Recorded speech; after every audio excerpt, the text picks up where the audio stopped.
मी जाहीरपणानंच सांगतो, विखे पाटील साहेब आणि फडणवीस साहेब, पुढचा काळ जड जाईल बरं का. कारण मी समाजाच्या हालापेष्टा नाही बघू शकत. तुम्ही जर वारंवार नुसतं भुलवतच राहणार तर हे मात्र चालणारच नाहीये. तुम्हाला पुढचा काळ मग जड जाईल. आणि त्याच्याही पुढचं जर ठरलं तर आमच्या समाजाचा, मराठा समाजाचा अपमान आणि अवमान जर वारंवारच करत राहिले तर मी 2029ला मराठ्याचा अपमान करणाऱ्याला खूप जणाला पाडी.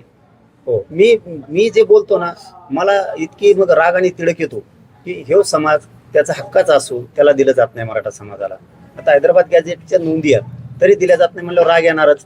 सातारा संस्थांचा जे आर आहे, गॅजेट आहे, त्याचा जे आर काढत नाही, राग येणारच. 58 लाख नोंदी सापडल्या, त्याचे कोणी प्रमाणपत्र देणार नाहीत म्हणले तर राग येणारच ना मला. तुम्ही कोणाला घेऊन करत नाहीये. तुम्हाला आम्ही म्हणतो की तुम्हाला ओबीसीचं काढून आम्हाला द्या, अजिबातच म्हणत नाहीयेत आम्ही.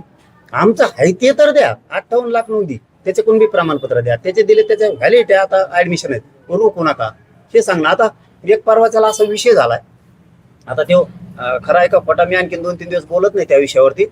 वडवणीला नोंदी सापडल्या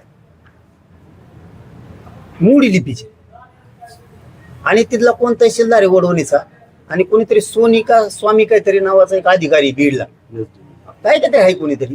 आता मी ते सांगितलंय करा, नाही केलं तर मग चौकशीच्या फेऱ्यात ह्या दोघांना पण घेणार. त्यांनी त्या NIC वरचे अपलोड केलेल्या नोंदीच उडविल्या. म्हणजे तुम्ही मोडी लिपीच्या असणाऱ्या उडविणार. तिथं आता 2000 लोक आहेत, म्हणजे 200 कुटुंबाचं वाटोळं करायला तुम्ही कोणी अधिकार दिला तुम्हाला?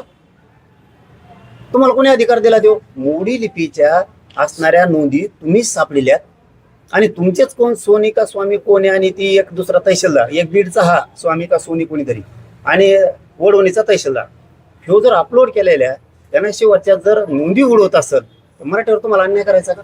पण 200 कुटुंबाचं वाटोळं व्हायला थोड्या तरीक्या नाही भाऊ, 200 कुटुंबाचं, आणि तिथं 2000 लोक आहेत त्या आडनावाचे, आंबोरे आडनावाचे. तुम्हाला कोणी अधिकार दिला उडवायचे ते?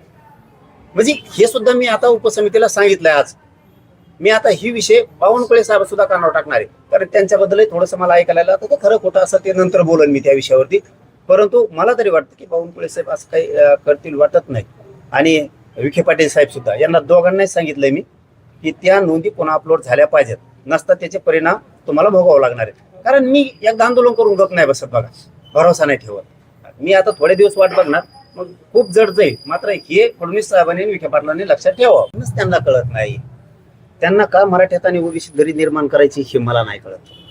जर आमच्या नोंदी सापडल्या तर तुम्ही जर शिकलेले आहेत, तुम्ही जर स्वतःला तज्ज्ञ म्हणून घेताय, तुम्ही जर स्वतःला खूप हुशार समजताय, तर तुम्हाला एक गोष्ट का कळत नाही की ह्या 1.5-2 वर्षापूर्वीच्या नोंदी आहेत.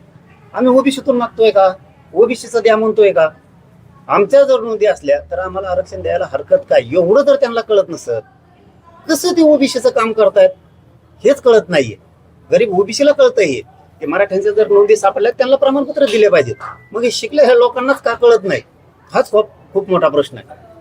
आता हे 2 तर मी सांगतो, यांनी जर त्या अपलोड नाही केल्या, ते कोण सोनिका स्वामी कोण आणि स्वामी, आणि इकडं ते तहसीलदार, यांनी जर त्या अपलोड नाही केल्या, हे 2 तर 100% जाणार.